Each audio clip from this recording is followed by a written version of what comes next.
Guerre et destruction de l'État, la moitié des Yéménites menacés par la famine et le manque d'aide internationale et le dysfonctionnement des institutions d'État sur fond de guerre civile figurent parmi les raisons pouvant provoquer une famine catastrophique menaçant la moitié de la population du Yémen.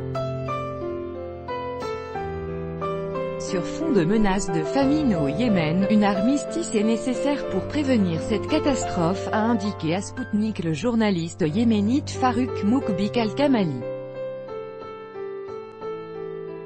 Tout d'abord, il faut mettre fin à la guerre qui se déroule depuis 4 ans, puis ouvrir toutes les voies commerciales et prendre des mesures pour sauver les Yéménites, a-t-il expliqué.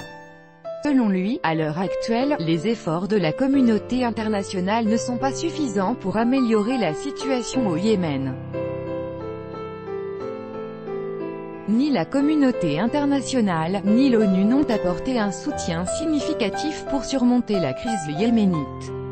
Il y a beaucoup de projets et de discours, mais en réalité il y a très peu de cas concrets. Depuis l'année dernière, la pénurie d'aide humanitaire est particulièrement grave au Yémen, a précisé le journaliste. Toutefois, ce n'est pas la guerre, mais l'absence d'État, qui est la principale cause de la catastrophe imminente, estime un autre interlocuteur de Sputnik, le chef du Centre égyptien des droits de l'homme, Tawfiq Al-Hamidi. Les Houthis sont occupés Sanaa, mais ils n'ont pas réussi à créer un État.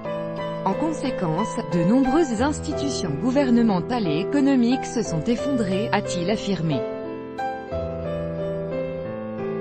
Auparavant, Mark Lowcock, secrétaire général adjoint pour les affaires humanitaires des Nations Unies, avait prévenu qu'une famine au Yémen pourrait devenir une des plus mortelles de l'histoire.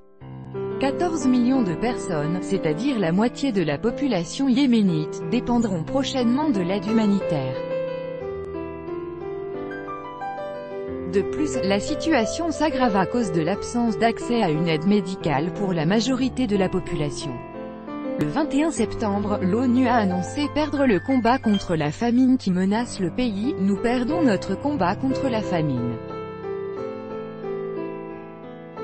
Nous pourrions approcher un point de non-retour au-delà duquel il sera impossible d'éviter de nombreuses pertes de vies humaines dues à une famine généralisée dans le pays, avait alors déclaré M. Lowcock. Une coalition militaire arabe sous commandement saoudien intervient depuis mars 2015 au Yémen pour soutenir le gouvernement du président Abdrabbuh Mansour Hadi contre les Houthis. Les rebelles contrôlent la capitale Sanaa depuis 2014 et restent maîtres de vastes régions du pays. Les victimes du conflit au Yémen ne sont plus comptabilisées depuis 2016 par l'ONU, le bilan étant resté à 10 000 morts à cette date.